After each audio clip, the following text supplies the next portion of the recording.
Okay, you're very welcome along. Delighted to say that MMA fighter Rhys McKee is with us in studio. Rhys, you're very welcome. Thanks for having me, it's a pleasure. You were just looking at yourself on the TV screen there saying this big shiner in your left eye has gone down considerably over the last couple of weeks. What happened there? Yeah, I was a bit sparring with a good boxer from our gym and just picked up a black eye. It's part and parcel of the game, but I'm healing well. Do you walk out of sparring sessions often with a lot of bruises to show? I think, some of them rounds, especially when a fight's coming and the intensity's up, a few knocks and bumps is definitely part and parcel of the job, so to speak. I'd imagine going into a big fight, or even in the immediate aftermath when you're trying to get your minutes up, some of those sessions can be pretty intense, because obviously the gym that you're in at the moment is hugely competitive, I'd imagine. Oh, massively. Everybody's fighting for their spot and they want to be sparring the best guys, so absolutely the intensity's high, and I love it though. The intensity's brilliant. It spurs us all on. I'd imagine so. So you're challenging for the vacant Cage Warriors welterweight title in Belfast. It's on May the 16th this year in the SSE Arena. Is there a potential opponent you've got your eye on? There's not. I've called for the world title shot, so I think to be in the position to call for a world title, you have to be willing to fight anybody in the world. So I'm willing for whoever they put forward, and I know that belt's leaving with me on May 16th. Yeah. So I'm excited. We're coming to Belfast, and I'm leaving with the world title, and I've called for it, so it's happening now. How big an element is the whole Belfast factor in winning this title for you? As much as I love the title, and that's going to be amazing, to be honest, Belfast is the real attraction for me. This is my first fight at home in 4 years. Right. So I'm very excited to be fighting in front of my own people. I've had a great career in Belfast and Dublin, but to come back and be able to fight here is a big deal. You obviously had a big win in Cork, November last year, wasn't it? Do you find that the Irish support just clings on to the Rhys McKee name, regardless of what part of the island you're on? It's a bit crazy, they dubbed Cork as a homecoming, but anybody that knows where I'm from, Cork's 6 hours away in the motorway, so this is the real homecoming. But even when we were in Cork, I think we brought 80 people down, which is crazy for a 6.5 hour drive. So yeah, they absolutely support me to the highest, and they're great. So. This though, Belfast, obviously world title fight. This is it. This is the moment of your career, really. It's when you think about all the hours of effort you put into the gym, like this is where it all comes to culminate, I'd imagine. And like without putting too much of a pressure on one half an hour max period of your life, this is what it's all been for. This is it, as I was saying to my girlfriend, I said, if this is the biggest night of my career, then, I'll be very happy with that too. As much as a UFC debut will be spectacular, a world title in Belfast, headline spot, in an arena that I grew up wanting to perform in, even perform on the card. Now the headline, it's really, as cliche as it sounds, it's like what dreams are made of, so it's a night I'm going to take super serious, and my preparation's going to speak volumes about that. We mentioned the gym at the top there. It's the Next Generation gym in Belfast. Talk to us a little bit about that, because we often have fighters coming in who kind of told us about the inner workings of, say, Straight Blast Gym. What's Next Generation like? It's a family. It's exactly what it is. I walked in there at 16, 55 kilo I think I walked in there. Rodney Moore took me under his wing, and to be honest, I haven't looked back. I went in there as a hobby for football, and I've just stuck there now, and it's a breeding ground of success. The fighters that gym has put out, like Norman Park to the UFC, with Bellator fighters, Cage Warrior fighters, it's amazing, and it's a massive part of my life. What age were you when you walked in there? 16. 16, right, okay. 16, so 24 now. So I've been there 8 years, and it doesn't feel like 8 years though. It just feels like I walked in there 2 months ago. It's just been an absolute fast track, but what a place. So football was your sport up until the age of 16? Well, I definitely tried to play football. I wouldn't say it was my sport, but I think I found my hand at MMA more than I ever did at football. Why? I found myself on the sub bench a lot in football, to be honest. A lot of complaining I'd done more than anything, but look, it was good. It was good. It filled a gap in my life, and it made me fit and got me. I think it helped me a lot in my MMA journey as well. I learned a lot from football too. Coming to it relatively late, I think it's fair to say, at the age of 16, does that almost help your sense of humility about learning the craft that it is, this endless quest to try and perfect mixed martial arts? Yeah, that's a great way to put it. There's always more to know than you already know, if that makes sense. So it's a constant journey, always striving for better and 1% better, and it's an amazing journey to be on, and good things are coming, and good things have came. What's the biggest challenge you've had on that journey in terms of what you've learned? I've had a lot of journeys. I actually fought in Belfast before. I fought in Belfast a few years ago, and I fell ill the day of the fight and decided I thought I'd be Rocky and try and fight through it, and I got beaten in Belfast in front of my home crowd. So I think that was a big learning curve. It's like not to be a people pleaser, and do it all for yourself, or like, and do it all for the people. You have to remember you're doing it for yourself as well, and don't be a man of the people. When you're feeling ill on that day, is it just a bizarre sickness that you could have done nothing about? I had like a stomach infection. I ended up in hospital getting IVs, but I decided it'd be a good idea to fight. I sold a lot of tickets, and just really, I should have made the right decision and pulled out and forgot about the show, but I didn't. I turned up, but it was a massive learning curve, and I overturned that loss anyway. So I'd imagine so. I'd imagine going through that in a cage is hell when you've got that sort of infection in your stomach. You know what it is though? A lot of people like use these fights and like you feel like you're invincible on fight day. Like you can't wake up and feel bad, or you can't wake up and feel on top of the world, but you can. And I thought it's impossible to be sick on fight day, or to have a toothache or a headache, whatever these may things be. But I was sick on fight day, and it was very humbling. You remember the word goes on, even if you're fighting or not. So I should have pulled out, but we learned a lot. Absolutely. That's very interesting, because when you talk about the juxtaposition between, say, weigh-in day and fight day, people go from feeling like hell, and you genuinely believe that even whatever it is, 24, 48 hours later, you can feel on top of the world again, despite going through that hellish experience. Oh, absolutely, yeah. Like I've had a lot of fights now, and by that one day, I've always felt on top of the world on fight day, and as hard as the cuts are, and as important as they are, a massive part, it's you do. Maybe we trick ourselves to an element of feeling on top of the world, rather than more mentally than physically, but you have to be in that mindset into your fight.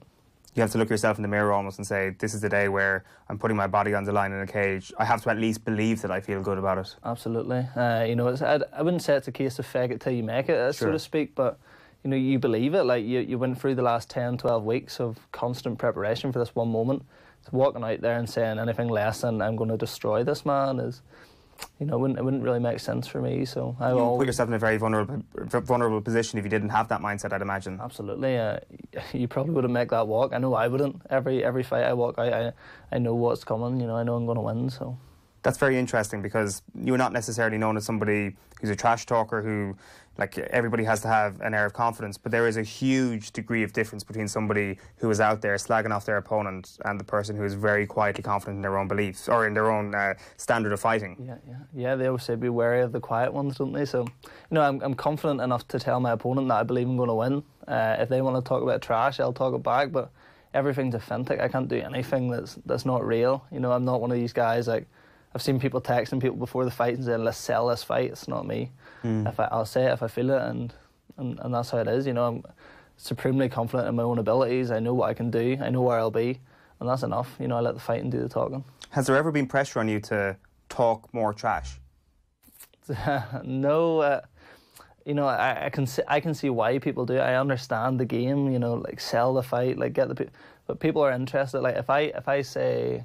For that last fight, I said it was going to be a first-round finish, and I went out and done that. That's, for me, that's more exciting. That's backing it up, And same for this fight. I can say I'm going to go out and do this and make a prediction. Doing it is my trash talk, Backing it up and just saying, listen, I told you so. So then people get them intrigued in the next one. There's almost more of a niche for people who are quiet and who are quietly predicting their own outcomes and successfully executing that. Absolutely. There is. Listen, there's a huge market for the talker. Like we've seen McGregor do it so much. So... I understand why people follow the blueprint, but it's not my blueprint. Would you stay the same Rhys McKee then if you made it to the UFC? When you make it to the UFC, I'd imagine is what you're thinking. 100%. I'm just living a real journey. This is all authentic. I'm not here acting different. If we were to talk half an hour after the show, I'd be the exact same guy.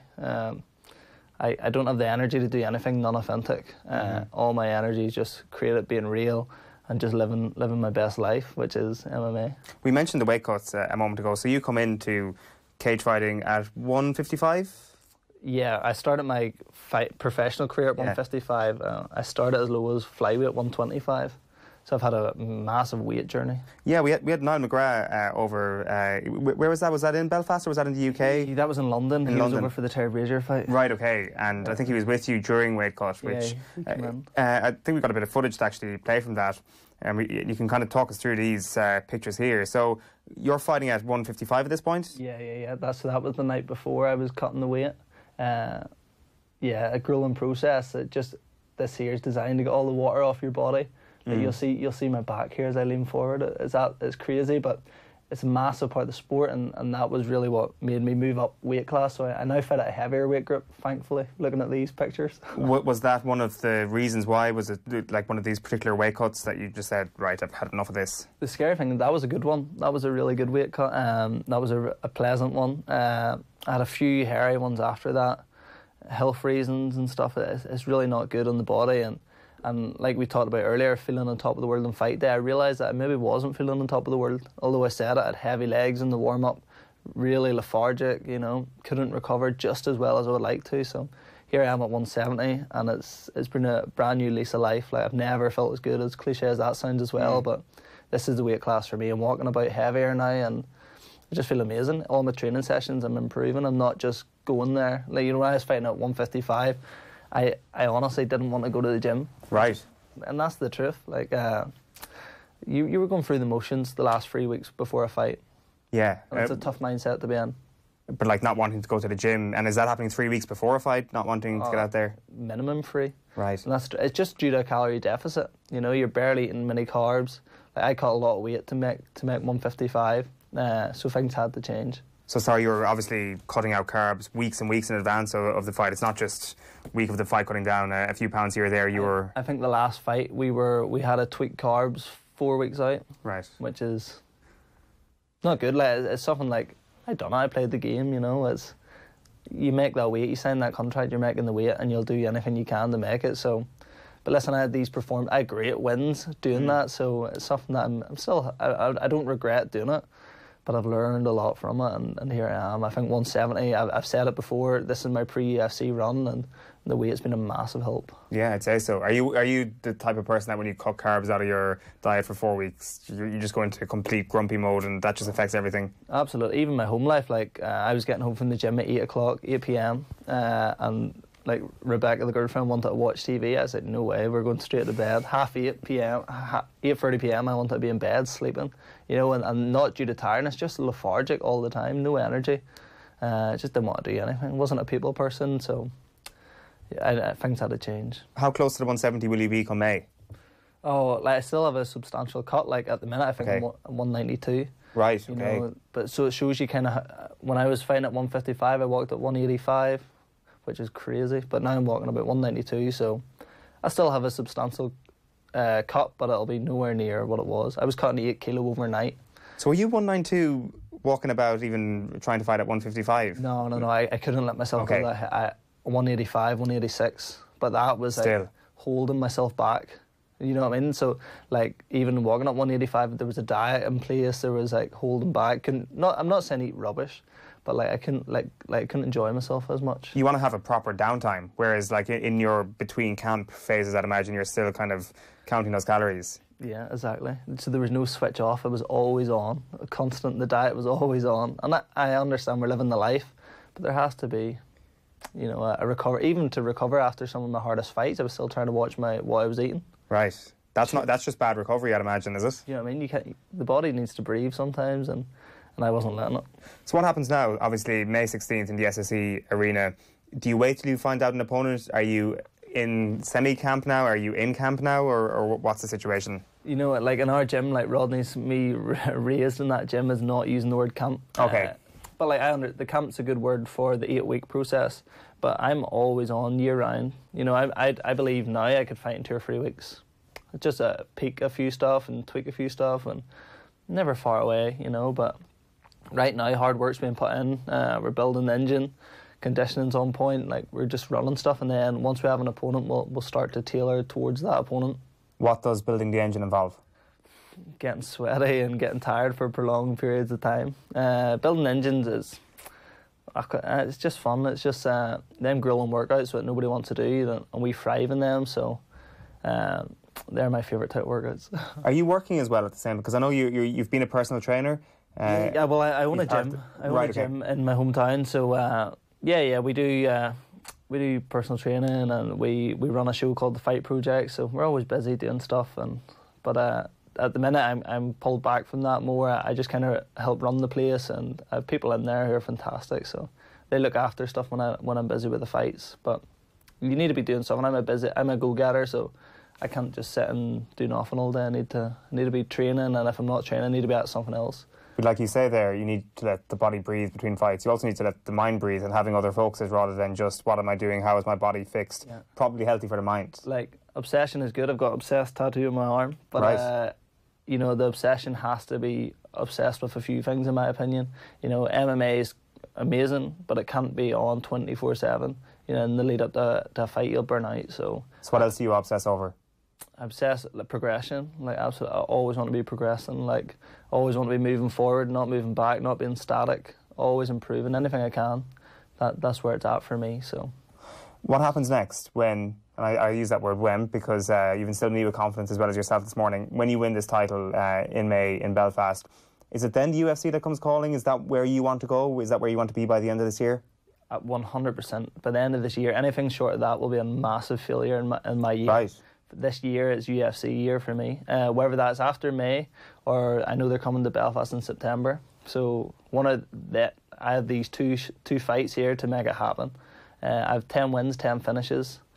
I can't see how it wouldn't be after May with another finish. If not, it will definitely be after September. That'll be the send-off. But I'm preparing for May to be my last fight in the yellow gloves. For anyone else, they might think this sort of career-defining moment in May is something that might be overly pressurising as a situation. But for somebody who has obsessed tattooed on their arm, I'd imagine it's quite different for you, that it's something that you would actually thrive under. 100%. I was talking to a good friend recently, and he was saying, you know, about the pressure of these nights, and you know, I use it as I'm a bit of a show-off. From when I was younger, I always liked the attention. I always liked being under the bright lights, or maybe that's why football annoyed me, because I was never on the pitch, I was on the bench. But for me, like, I live for these nights, and being under the brightest lights in the SSE Arena is really something that I believe the best Rhys McKee will show. Would you fight at 165 pounds if that was brought in the UFC? Yeah, I would. I would, yeah. We leave that there. We leave the 160. We'll have the UFC conversation once you're in the UFC about the 165. If the 165 happened in Cage Warriors, I would probably do it. There you go. I would but as for now, I like official weight classes. I hate catch weights. I want to be chasing titles, and until there's titles in them catch weights, I'm not really into it. Rhys, it's going to be a huge few months. We might catch up with you even before the fight once your opponent's announced. Very best of luck with everything. And I'm actually going to ask you, what position do you play in football? If you were to go back, would you make a decent five-a-side player? Well, I'm on the sub-bench still, so no, I'd probably play winger. Good stuff. Listen, Rhys McKee competing, by the way, for the Cage Warriors welterweight title at Cage Warriors Belfast, taking place in the SSE Arena. That's on the 16th of May. For early bird tickets, make sure you go on to cagewarriors.com. Rhys, thanks for popping in. Thank you very much.